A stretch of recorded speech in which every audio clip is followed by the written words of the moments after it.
أما بعد أيها الإخوة أحييكم بتحية الإسلام وأقول لكم السلام عليكم ورحمة الله وبركاته.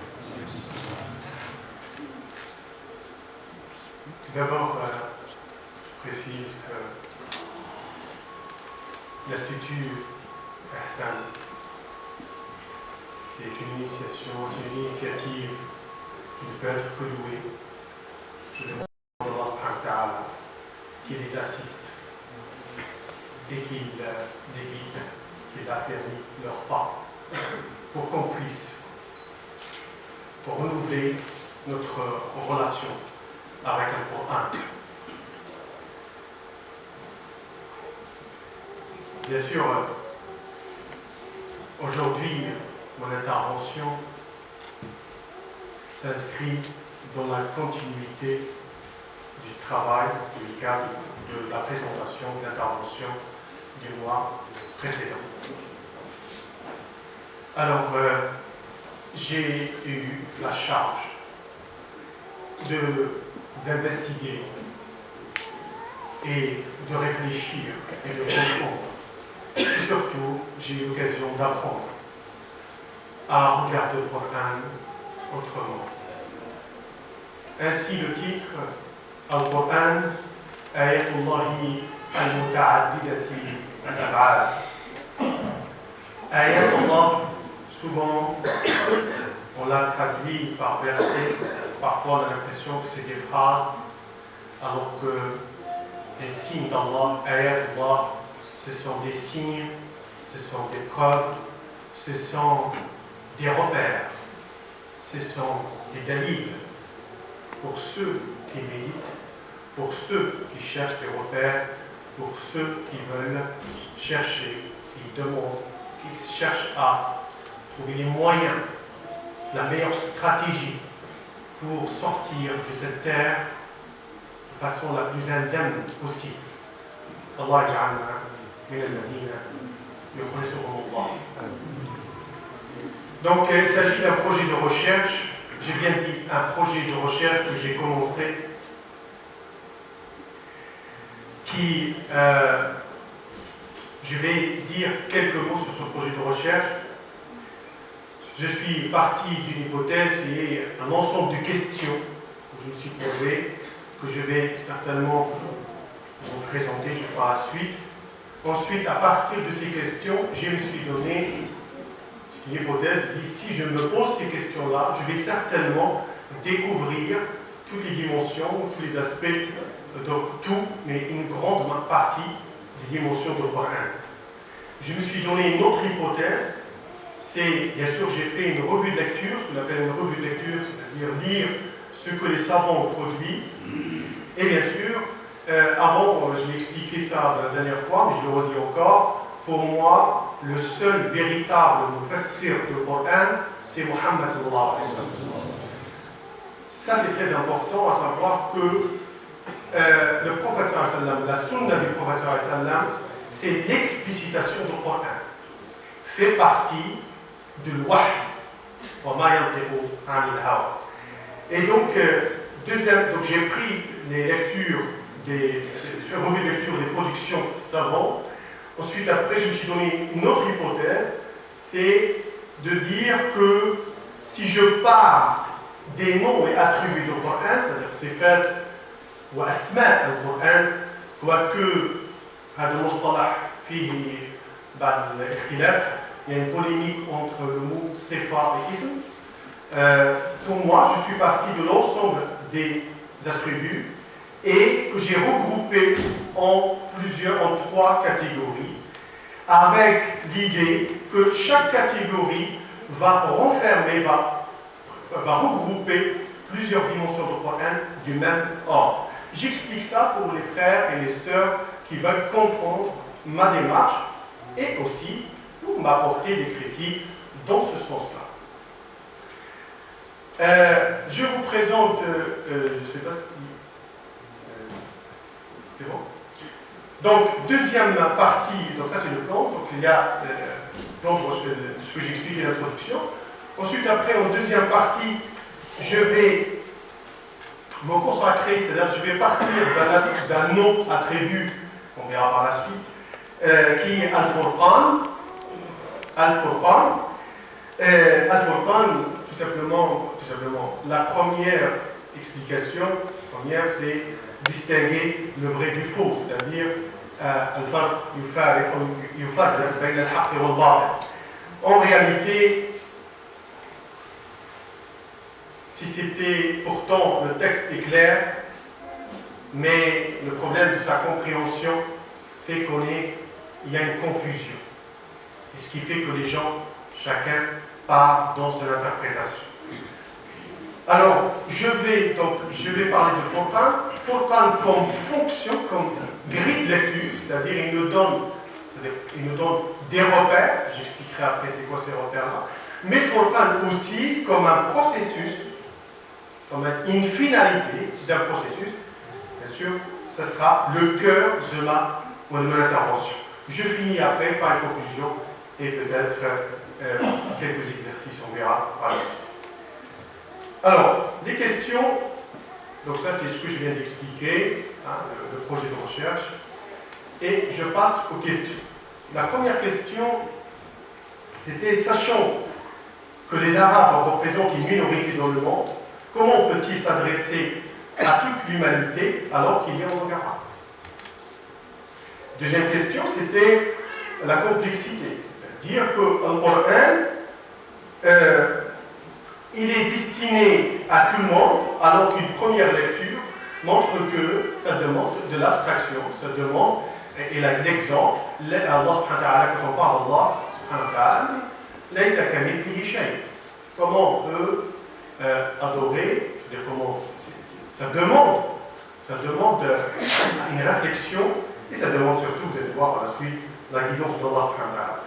Bien sûr, je vais rester plus, c'est un peu la question centrale de l'exposé d'aujourd'hui, c'est comment certaines personnes qui sont intellectuelles, qui sont connues, qui tiennent des discours, on ne va pas dire qui sont à l'opposé de l'islam, qui sont des ennemis de l'islam. Non, on parle de ceux qui ont une idée, qui font des éloges sur le Coran, qui parlent avec admiration du Coran, et pourtant, ils n'adhèrent pas à l'islam. Ils sont très intelligents. Ils n'adhèrent pas à l'islam. Et enfin, je vais aller vite pour parler simplement. Il y a des gens qui n'ont pas, des personnes qui ne comprennent pas l'arabe, mais quand ils entendent le Coran, ils sont touchés par la grâce du Coran et ils adhèrent à l'islam. Et enfin, et ça je crois que c'est le défi de tous ceux qui ont eu la chance, l'occasion de faire des études, de comprendre et d'avoir des outils, de vraiment travailler sur cette question-là, et comment le Coran peut être à la fois un livre descendu sur un peuple nomade, vivant dans le désert de l'Arabie il y a 1452 ans, et être en même temps porteur de progrès humain, de développement économique et scientifique pertinent dans un monde foisonnant d'expériences humaines et aussi de ce qu'on appelle des perspectives. Et ça fait partie des questions qu'il faut réellement travailler et réfléchir, et non pas ce qu'on fait certains, qu'on a les récompenses quand même pour leurs efforts, d'essayer de tendre à l'islam pour qu'il épouse la forme qui existe, la forme du progrès existant. Rapidement, là, je vais parler de résumé. Donc, le résumé, c'est. J'ai distingué ce que j'ai dit tout à l'heure sur les trois catégories. Donc, chaque catégorie, les noms ou identités de Coran, c'est-à-dire et de là, j'ai retiré des dimensions, j'ai repéré des dimensions intrinsèques, c'est-à-dire liées au caractère extraordinaire du Coran. Le Coran, mes frères, et on est tous, à force de le voir devant nous, on a l'impression que c'est un livre comme les autres livres. On a l'impression que le Coran, on ne sait pas que le Coran, il descend, vous êtes réunis. أنزلناه في أنزلناه. Donc il n'a pas été écrit sur terre. Il est descendu d'Allah subhanahu wa ta'ala. Et on a un rapport avec lui comme n'importe quel vulgaire livre. Parce qu'on le voit, parce qu'on le touche, alors qu'en réalité c'est kalamullah. C'est ruhun minhu. Donc ce sont les dimensions. Donc qu'est-ce que le fait de savoir ça, qu'est-ce que ça va changer dans notre façon de se comporter avec le Coran?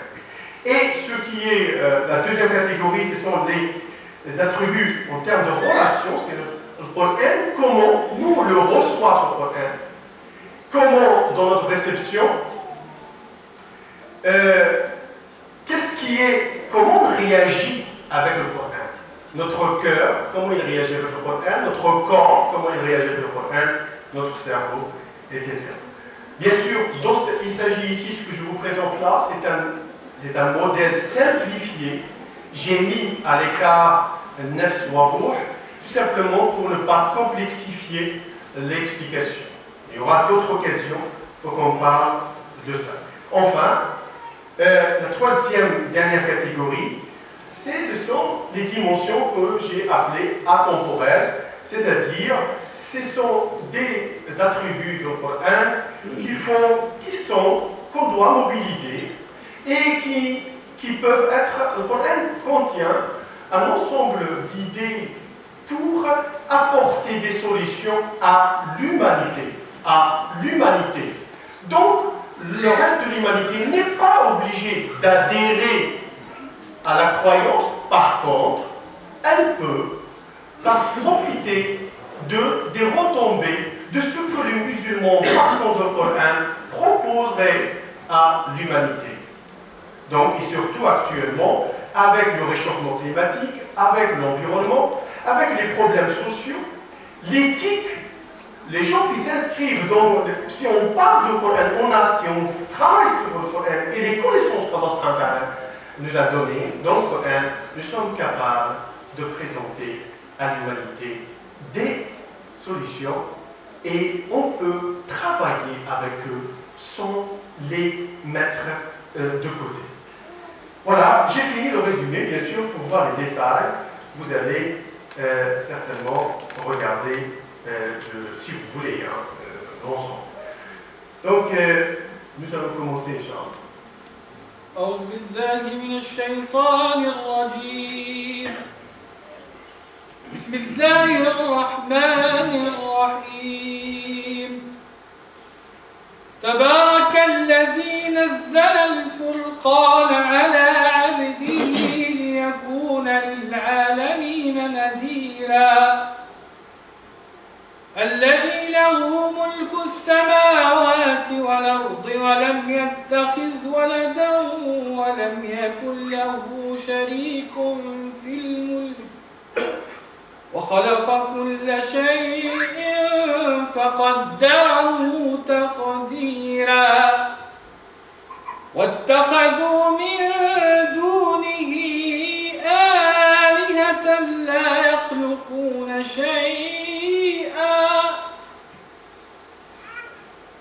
يخلقون شيئا وهم يخلقون ولا يملكون لأنفسهم ضرا ولا نفعا ولا يملكون موتا ولا حياة ولا نشورا.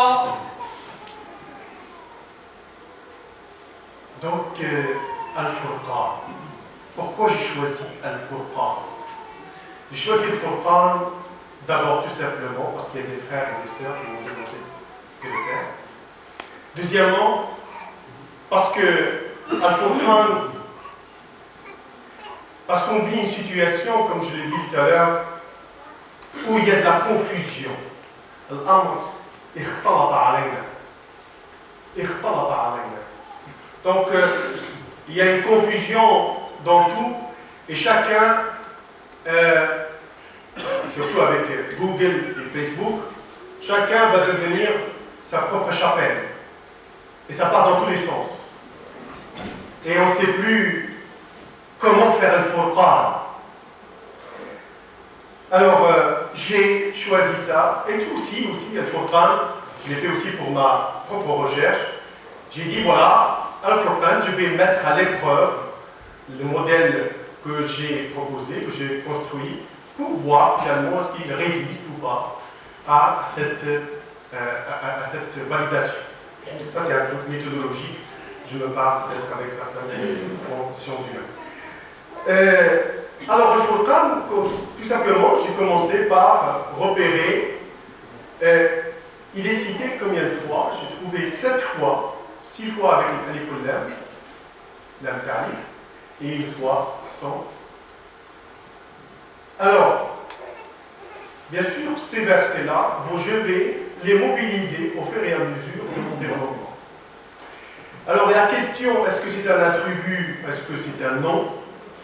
À vrai dire, j'ai mis du temps pour écouter ce qu'ils ont dit, notre non-savant,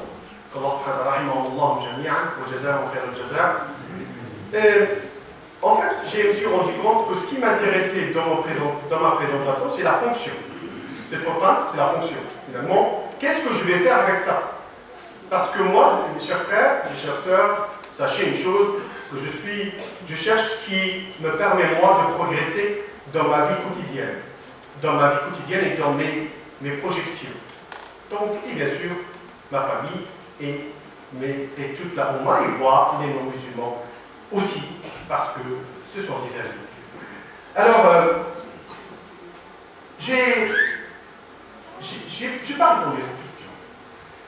Même si on a une réponse à la fin de l'exposé, je pense qu'il y en a certains qui vont trouver la réponse.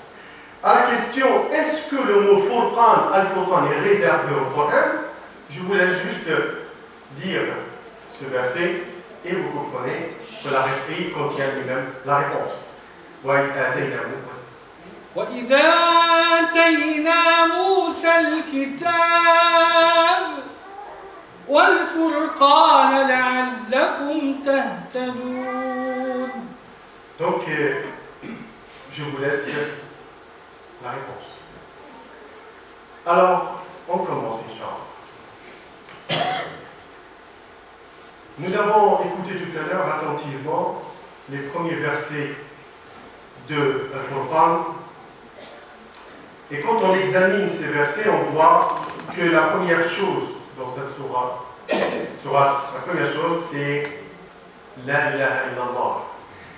Alladhi lahu mulku as-samawati wal-ard wa lam yattakhidh walada. Autrement dit, Al-Furqan, il est venu. Al-Furqan, c'est pour mettre en exergue La ilaha illallah. Deuxième chose, c'est Al-Yawm al-Akhir. D'ailleurs, à ce propos, vous trouvez, j'ai noté 10 fois dans le Coran le mot Alladhina yu'minuna billahi wal yawm al-akhir. Et bien sûr, dans le hadith, dans le sunnah de Muhammad, il y en a pas mal. Donc, Al-Yawm al-Akhir, Allah, la ilaha at-tawhid wal yawm al-akhir. Donc, on voit déjà dans le Furqan montrer la hiérarchie, hiérarchiser. Non seulement montrer ce qu'il y a, mais donner une valeur importante à ça. Alors, j'ai mobilisé les versets qui étaient cités par le frère, sur le Baqarah, pour travailler ma démonstration. Allah subhanahu wa ta'ala dit وَآتَيْنَا مُوسَى الْكِتَابَ وَالْفُرْقَانَ لَعَلَّكُمْ تَهْتَدُونَ وَإِذْ قَالَ مُوسَى لِقَوْمِهِ يَا قَوْمِ إِنَّكُمْ ظَلَمْتُمْ أَنفُسَكُمْ بِاتِّخَاذِكُمْ الْعِجْلَ. سبحان الله.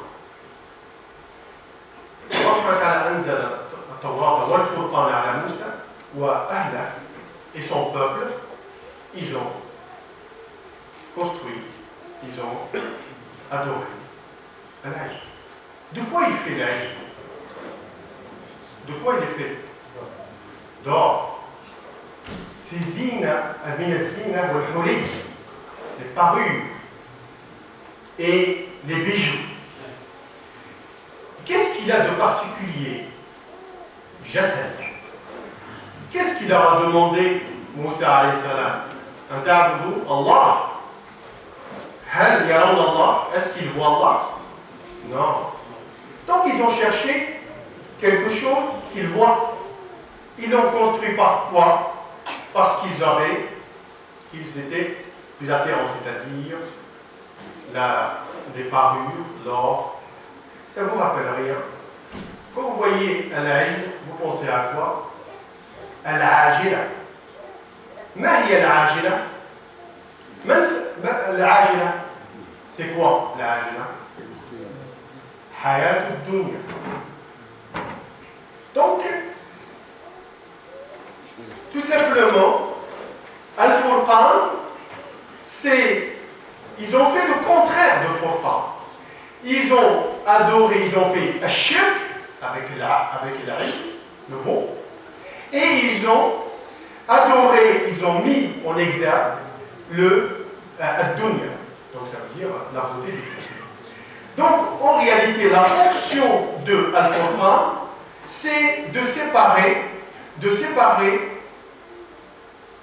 la ilaha illallah de shirk et de l'hayat al-akhirah de quoi? Hayat al-dunya. Yufariq wa yufariq, discrimine et hiérarchise. C'est-à-dire, le plus important, bien sûr, la ilaha illallah. Et bien sûr, le plus important, c'est ad-dar al-akhirah. Et les peuples qui ont suivi voulaient des choses de la vie terrestre. D'ailleurs, ce n'est pas la première fois. À chaque fois, les Bani Israël, à chaque fois ils demandaient, soit ils demandent Nuridu an nara Allah jahra, Nuridu yanbu'an, Nuridu janna min nakhil. À chaque fois, ils disent on veut voir Dieu, on veut un paradis, on veut ceci, on veut cela. On voit bien que ce qu'ils veulent, c'est la vie d'ici-bas. Quand on parle de Bani Israël, mes chers frères, on est aussi dans cette affaire-là. C'est pas qu'on dit Bani Israël, ça ne me concerne pas. Allah subhanahu wa ta'ala, il n'a pas mis les histoires de Bani Israël pour le divertissement. C'est ça le regard. Le prophète sallallahu alayhi wa sallam, il dit, vous allez suivre les comportements, les attitudes de ceux qui vous ont précédés, pas à pas. Donc on est concerné par chaque mot de Coran, chaque lettre de Coran. Nous, on est concerné par nous. Maintenant, hal min mudabbir, ou hal min mudakkir. Ça, on verra ça. Donc vous voyez bien, quand vous regardez ça, c'est quoi? Qu'est-ce qu'ils veulent finalement? Ils veulent jasad, ils veulent des choses qu'ils voient.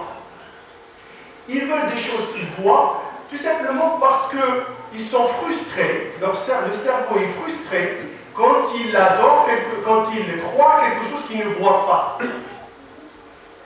Et du coup, le cerveau, la raison, toute seule, ne peut pas accéder, ne peut pas faire ce discernement.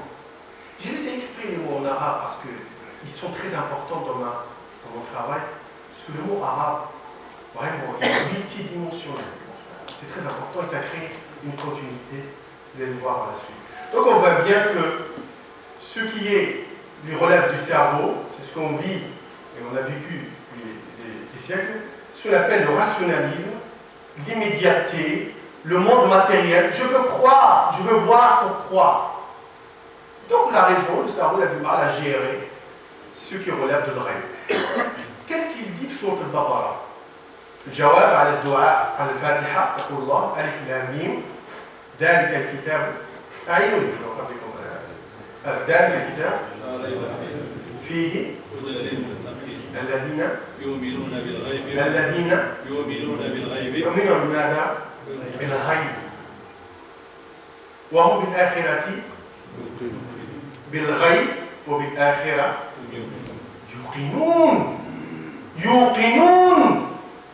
يوقنون. Ce n'est pas Ce n'est pas du verbiage, la discussion comme ça entre intellectuels. Il croit, il sait s'il meurt ce soir, si je meurs ce soir, je sais qu'il y a la ilaha illallah, Dieu, je dois rendre des comptes à Allah subhanahu wa ta'ala. Je demande à Allah subhanahu wa ta'ala, Allahumma ja'alna min al-mukhlasin. Amin ya Allah. Donc, vous voyez la nécessité de faire appel au cœur. Et là, je crois que j'ouvre tout un domaine de l'importance du cœur pour la discrimination. Parce que discrimination, ça veut dire la distinction. Et je crois qu'il y aura dans les prochaines années, voilà, on va comprendre que le cerveau aussi, que le cœur a des capacités pour penser, pour dire des choses, en fait, pour réfléchir. D'ailleurs, maintenant, on intègre doucement ce qu'on appelle l'intelligence interpersonnelle. L'intelligence, comment se nous a dit ça il y a bien longtemps. Donc, pour réaliser Al-Furqan, on a besoin d'une lecture du cœur. Bien sûr, le cerveau est là, mais une lecture. En réalité, quand je regarde, quand on arrive à ce niveau-là, on comprend très bien qu'il s'agit, que le Coran contient un savoir tout particulier. C'est un savoir en acte. C'est-à-dire, c'est un savoir qui a besoin qu'il y ait une adhésion du cœur et une mise en œuvre par le corps. Ce n'est pas un savoir, on discute dans les... C'est pour ça que c'est bien, machallah, dans une mosquée. Parce que le fait d'être dans une mosquée, ben, on est, Inch'Allah, en prière. Allahumma taqabbal minna. Donc, vous voyez, c'est le cœur adhère, bien sûr, à différents états. Le cerveau acquiert de la connaissance. On ne peut pas adorer Allah avec ignorance. Il acquiert de la connaissance. Et le corps influence ou traduit les actes du cerveau et du cœur. Pour mettre à l'épreuve cette explication, il n'y a pas mieux que la sunna du prophète. Et je vous laisse réfléchir avec moi à la. Alors, qu'est-ce qu'il dit le prophète? Man ra'a minkum munkaran falyughayyirhu biyadihi fa in lam yastati' fa bilisanihi fa in lam yastati' fa biqalbihi wa dhalika ad'afu al-iman. Quand on dit si tu vois, ça veut dire que tu discernes. Si tu vois qu'il y a quelque chose qui est mauvaise, blâmable, donc tu as compris qu'il s'agit de quelque chose de blâmable. Donc tu as compris. Ton cerveau, il a compris. Maintenant, la réaction, c'est pour ça que je dis c'est un savoir en acte, la réaction, c'est de réagir. Si tu as la possibilité de le changer par la force, c'est-à-dire par le pouvoir, si tu ne peux pas, tu le fais par ta langue. Si tu ne peux pas, qu'est-ce que tu dois le faire avec quoi? Par le cœur. Le cœur. Et si tu ne le fais pas avec le cœur, il n'y a plus de foi. Je sais que ça fait peur, ça. Ça fait très très peur. Ça veut dire quand on passe à côté de haram, et si notre cœur n'identifie pas qu'il s'agit de haram et que je suis contre ce haram, dans mon cœur, quelque part, je suis devenu une passoire. Je vais le voir à la fin du jour. Donc vous voyez que c'est pas parce qu'on dit musulman, on dit croyant, ça suffit. On est en acte. Cette croyance ne se manifeste, ne peut être réelle que quand il s'agit que peut-être mise en œuvre par un acte. Vous comprenez bien que l'acte n'est pas forcément apparent. Ça peut être que le cœur. Ça peut être le cœur. Alors, et donc, on veut dire que cette idée-là est validée pour l'instant. Maintenant, le Al-Furqan, c'est aussi un processus. Al-Furqan, il oppose à quoi? Quand on dit Al-Furqan, ça veut dire tout est clair, tout est séparé. Il s'oppose à l'iltibas, à l'ikhtilaf, la confusion. Donc quand vous dites Furqan, ce qui l'oppose, c'est la confusion. Ça veut dire que vous ne savez pas ce qui est vrai, ce qui est faux. C'est-à-dire, autrement dit, ratatouille. savez pas, tout est mélangé. Vous ne savez plus distinguer ça de ça. Donc, dans le talbis, d'ailleurs en arabe, talbis ou dajjal, ou tamwi, le dajjal, c'est la même signification. Et ça vous rappelle quelque chose, dajjal. Ça vous rappelle quoi? Ad-dajjal. Ad-dajjal. Donc, yulbisul haqqa bil-batil. Donc il y a une ambiguïté, on ne sait plus, il y a une confusion. Qui est spécialiste de Talbis? C'est Iblis. Iblis, son rôle sur terre, c'est d'abord, le prophète il dit, Iblis, au shaitan, il s'installe entre Rawah et Sarih, c'est-à-dire entre les choses qui sont shubhat et ce qui est clair. Il s'installe entre les deux et il crée le waswas, il crée la confusion. Pour que après tu t'entraînes. On verra ça, on l'écoute dans ce préparé quand il parle, il nous rapporte les chants. Mais un petit peu avant, je voulais juste vous montrer, donc, ce que je veux dire que Iblis, mes chers frères, il y a un frère ici qui à chaque fois il me dit, n'oublie pas qu'on a un ennemi juré. Il a juré et il a dit que je vais faire de sorte à ce qu'il y ait le maximum d'humains en enfer. Ça, n'oubliez pas. On a l'impression comme ça, tout est bien, tout est clair. On ne le pense pas, on ne l'a pas intégré dans notre tête. Alors que lui, il ne nous oublie pas. Il est là. قال يا إبليس ما لك ألا تكون مع الساجدين قال لم أكن لأسجد لبشر خلقته من صلصال من حمأ مسنون قال فاخرج منها فإنك رجيم وإن عليك اللعنة إلى يوم الدين قال رب فأنظرني إلى يوم يبعثون قال فإنك من المنظرين إلى يوم الوقت المعلوم قال رب بما أغويتني لأزينن لهم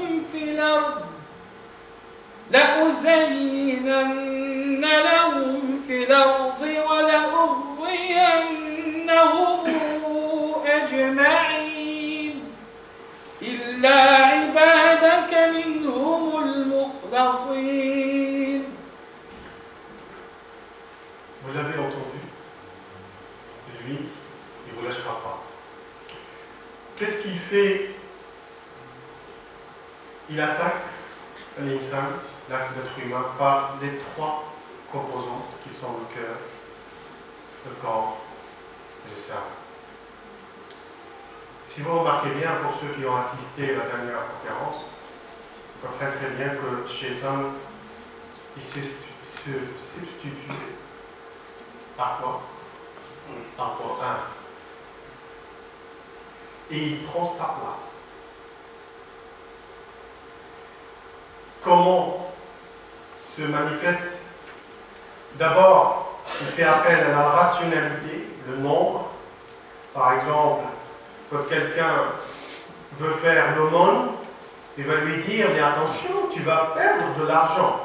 Parce que mathématiquement, on a l'impression de perdre de l'argent. Puisque tu donnes. Donc tu dis, il y a une soustraction. Il le fait ramener que le cerveau pense. Par contre, si tu fais rentrer, tu fais sortir, si tu veux écouter le cœur qui reçoit l'iman, il va dire non, anta tu'minu bil ghaib. toi tu crois à l'Yom al-Akhir. Cette sadaqa que tu viens de faire, elle t'enlève rien. Au contraire, tu es en train de dépenser pour le delà. Regarde. Lui te ramène à l'état, comme on a fait avec l'histoire du Jassad, matériel, pour te faire oublier qu'il y a le règne. Et deuxième point, c'est l'amour de dunya. Et ça, c'est tout un chapitre, c'est toute une thèse sur ça. Narcissisme, le fait de paraître, le pouvoir enivrant, les femmes, la nourriture, le racisme, le clanisme aussi. Tu dis, mais c'est normal. Tu donnes des théories pour te dire, oui, c'est vrai, la théorie des groupes, là. En réalité, ce n'est que des pseudo-rationalités. Et bien sûr, je vais avancer du point de vue du corps, le mensonge, la calomnie, le verbiage, le regard illicite, la fornication. Donc, tous ces aspects sont, bien sûr, sont proposés d'abord, ensuite après, l'être humain et les cieux. Allah subhanahu wa ta'ala dit, il sait que lui, son travail, c'est de créer cette tentation et d'évoluer l'être humain vers ça. Alors, on va maintenant, j'ai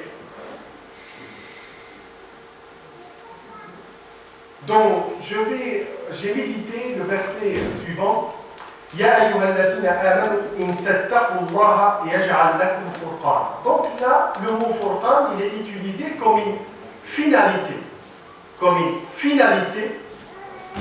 Donc tout à l'heure, c'était comme un repère, comme un guide pour savoir ce qu'il faut faire. Là, c'est comme une finalité d'un processus. Ce processus, donc on a de taqwa, al-ittiqa ou al-mufaraqa. L'objectif, c'est at-takhallus min ash-shirki wa hubb ad-dunya. Concrètement, cela revient à dire que on s'engage dans une démarche de al-ikhlas.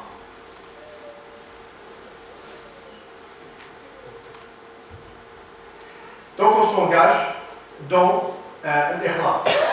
Je vais m'attarder ici pour laisser donc Allah subhanahu wa ta'ala dit ومن أراد الآخرة وسعى لها سعيها وهو مؤمن فأولئك كان سعيهم وسعى لها. Il s'est engagé dans une démarche. C'est pas quand il veut. Il s'est engagé. Donc, on voit bien que pour sortir, pour réaliser taqwa, en tous les cas, mufaraqa, il faut s'engager dans un processus de l'ikhlas. Et je m'arrête.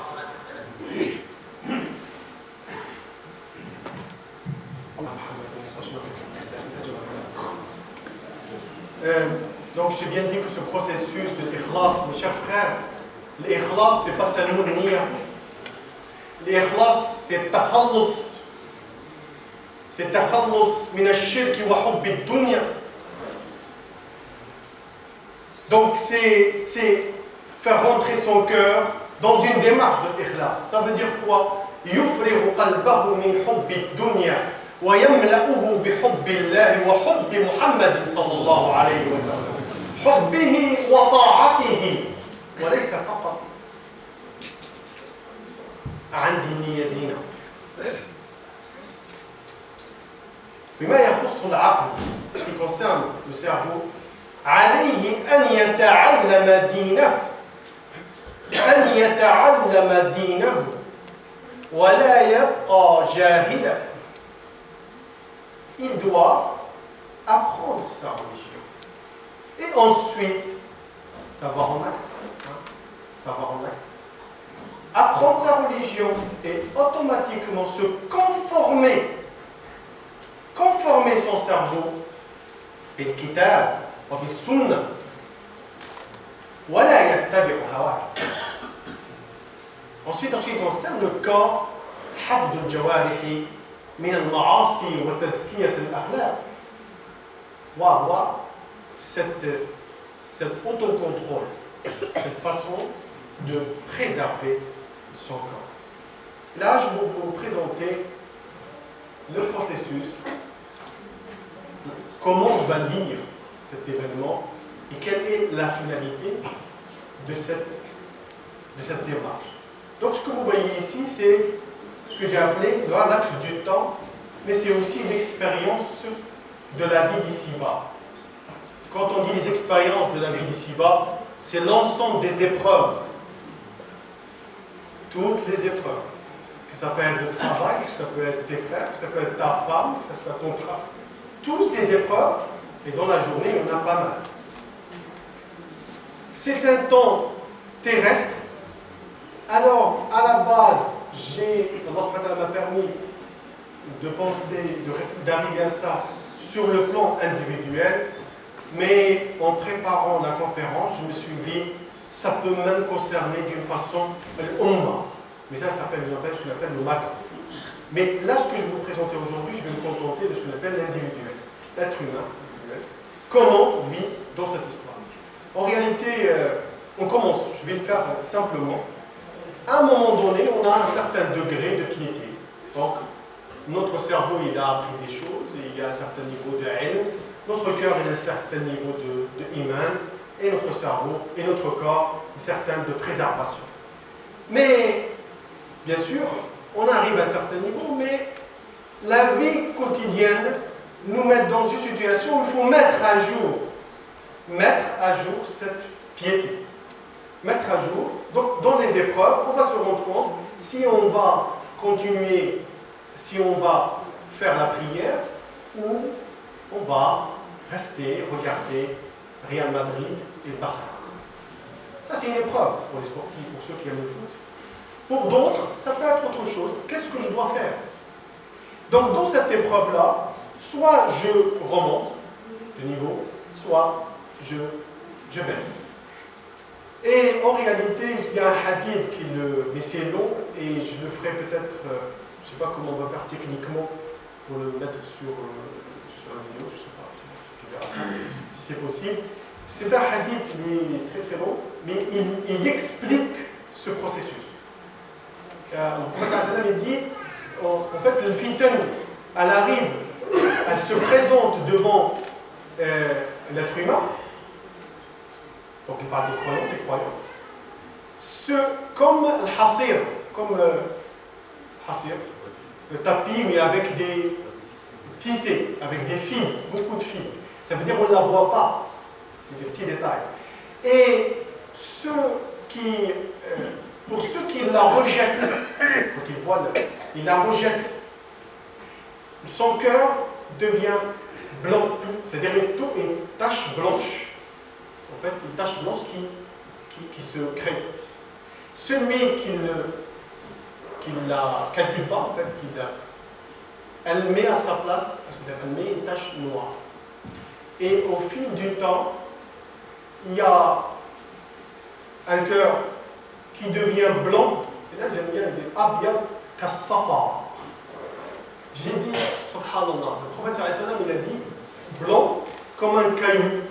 Le caillou de Safa, c'est les cailloux qu'on trouve dans les rivières, qui sont blancs, très blancs. Ouais, des galets, voilà. Il dit blanc comme le galet. Je dis, mais d'habitude, il dit blanc comme le laban, le lait.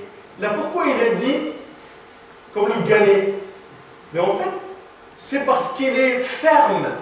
Cette personne-là, quand elle a résisté à ces tentations-là, elle est devenue ferme. Elle sait. Elle sait, je ne veux pas céder à cette fitna. Par contre, celui qui, à chaque fois qu'il y a une fitna qui arrive, qui la suit, il apprend, ben, il devient comme un bol avec, vous savez, les bols avec, comment on appelle ça, comme un verre, alors renversé, c'est-à-dire un vase renversé ou une coupe renversée. Et du coup, il n'arrive plus à faire le discernement. Autrement dit, pour revenir sur le processus, vous voyez, c'est un processus, ça veut dire qu'une personne qui à chaque fois réussit une épreuve, il chemine c'est-à-dire qu'il réussit l'exercice ou la démarche de l'ikhlas, il va devenir mukhlis. Écoutez bien, c'est pour ça que j'ai laissé en arabe. Mukhlis. Donc, wa yukhlisu nafsahu lillah. Donc il se nettoie. On a dit, j'ai bien dit, qu'il nettoie non seulement Nia, mais le corps, le cœur, le cerveau. Quand il entend que le prophète sallam a dit, il dit j'obéis. Pas oui, mais je pense que. Non. Sami'na wa ata'na. Quand Allah subhanahu wa ta'ala dit, non, je fais. Vous comprenez? Donc il conforme son cerveau, il conforme son cœur, il conforme son corps à ce qu'il soit à chaque fois لكي يتخلص من الشرك الأصغر والأكبر ومن حب الدنيا وزينتها. Et l'autre catégorie, il perd, c'est ce qu'on appelle, il perd le discernement. الأول فلا تضره فتنة ما دامت السماوات والأرض. Donc vous voyez que ce qu'on appelait celui qui a le cœur est devenu blanc, c'est le cœur qui contrôle. Et l'autre, il devient لا يعرف معروفا ولا ينكر منكرا إلا ما أشرب من هواه. D'ailleurs, les marketeurs connaissent très bien ça. Ceux qui font du marketing pour vendre des objets, ils savent très bien le faire. Mais c'est quoi la finalité de tout ça? إذا تابعت في طريقك وفي سعيك فتكون إن شاء الله من المخلصين.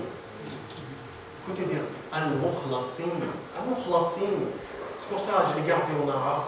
Que j'ai mis du temps pour comprendre, il faut essayer de traduire.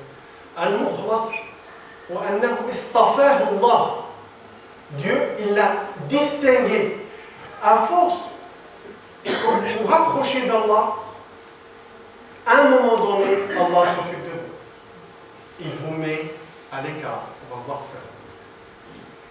Et donc, on trouve dans cette catégorie ce qu'on appelle le ghuraba. On trouve les prophètes, on trouve les gens qui sont anonymes. Inch'Allah, il y en a parmi nous ici. Des gens qui ne sont pas forcément connus, mais c'est des gens qui sont en relation avec Allah, qui chaque jour qu'il arrive, ils se mettent dans une démarche de nettoyage, de se débarrasser de cette vie, dans le sens de l'amour de cette vie, d'ici-bas, et de ne faire les choses que pour Allah et exclusivement pour Allah. Donc, on a, pour schématiser, mukhlisin, jusqu'à qu'on arrive à être mukhlasin, et dans l'hypocrisie et l'ignorance et les péchés qui s'accumulent, pour devenir finalement, pour distinguer entre deux catégories, ceux qui sont sauvés et protégés d'Allah, qui sont surtout hors atteinte de qui? Shaitan. Qui est qui? Shaitan. Iblis, c'est quoi? C'est qui pour nous? C'est notre ennemi. Donc, une fois qu'Allah subhanahu wa ta'ala prend la charge, nous prend en main, tout simplement, on sera les plus heureux. Par contre, tous ceux qui suivent leur passion, ils se noient dans leur ignorance, ils seront sous l'emprise du pouvoir de Satan. Et ce que je dis, ça ne vient pas de moi, ça vient d'un hadith de Qudsi. Le prophète sallallahu alayhi wa sallam nous rapporte. Il dit, Allah subhanahu wa ta'ala, ce qui est rapporté par son messager, ولا يزال عبدي يتقرب إلي بالنوافل حتى أحبه فإذا أحببته كنت سمعه فإذا أحببته كنت سمعه الذي يسمع به وبصره الذي يبصر به ويده التي يبطش بها. On ne joue pas dans le même niveau. Parce qu'on s'est inscrit dans une démarche de l'ikhlas, finalement, on se trouve à un moment donné pris en charge par Allah subhanahu wa ta'ala. Alors, je vous donne un exemple avant la fin, un exemple de preuve de cette application. وراودته التي هو في بيتها عن نفسه وغلقت الأبواب وقالت هيت لك قال معاذ الله إنه ربي أحسن مثواي إنه لا يفلح الظالمون ولقد همت به وهم بها لولا أن رأى برهان ربه كذلك لنصرف عنه السوء والفحشاء إنه من عبادنا المخلصين. Vous connaissez tous l'histoire de Youssef. Youssef wa Imrat al-Aziz. Je pense que très peu d'hommes peuvent résister à une femme belle, riche, qui a le pouvoir et peut-être voilée. Donc, elle a essayé de séduire, voire ou certains l'expliquent plutôt, vraiment insister. Et Rawada, c'est pas seulement une fois. Rawada, c'est souvent, il tourner autour, ça veut dire plusieurs tentatives. C'est pas seulement une fois et ça suffit. Il y avait une pression. Il travaille chez elle. Je ne raconte pas l'histoire parce que je pense que c'est l'histoire que vous connaissez tous. Mais ce qui m'intéresse ici, c'est qu'est-ce qu'elle va nous permettre de comprendre par rapport à ce que je viens d'exposer. Donc on voit bien Imrat al-Aziz, c'est presque, si on peut dire, c'est al-mar'a hiya ad-dunya. Ad-dunya mata' wa khayru mata' ad-dunya al-mar'atu as-salihah. Donc ad-dunya c'est personnifié dans Imrat al-Aziz. Tout, le top de dunya, c'était Imrat al-Aziz. Elle vient voir, elle veut séduire, elle veut prendre Youssef. Youssef, qu'est-ce qu'il a fait? Donc on voit l'épreuve, c'est Al-Murawada, il essaie de séduire. Qu'est-ce qu'il a fait? Lui, comment il a réagi? Il a fait deux choses qui sont, la première, il a dit Ma'ad Allah. Ma'ad Allah, a'udhu billah, je ne fais jamais ça.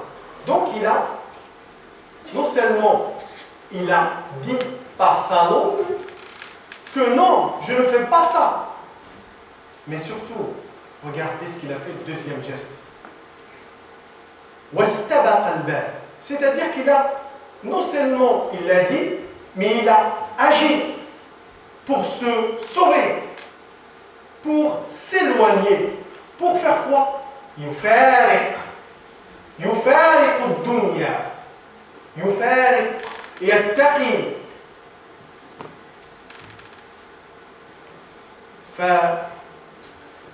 فقدت قميصه من دبر وتعرفون القصة. Cet acte-là, cette façon d'agir avec le dunya fait que on est dans un cheminement, ce que j'ai appelé tout à l'heure la démarche de l'ikhlas. Je veux faire partie des... Je suis dans une situation... D'ailleurs, ce qui est très... Machallah, et je pense que les frères de l'Institut Et je crois que c'est pour ça que c'est très important ce qu'il faut, et comment se prête à les aides. Et je le dis sincèrement, parce que franchement, on ne sait pas si on va vivre longtemps, mais bon. En tous les cas, de comprendre que le qira'at, le fait qu'il y ait deux lectures, ça a un sens, ça a une signification. Une lecture peut compléter une autre. Dans une qira'a, innahu kana min ibadina al-mukhlisin, et l'autre al-mukhlasin. Ramener au chemin le processus que je vous ai montré, en réalité, il est donc, est-ce qu'il est dans ce niveau-là, il chemine vers l'ikhlas. Donc, il est au top,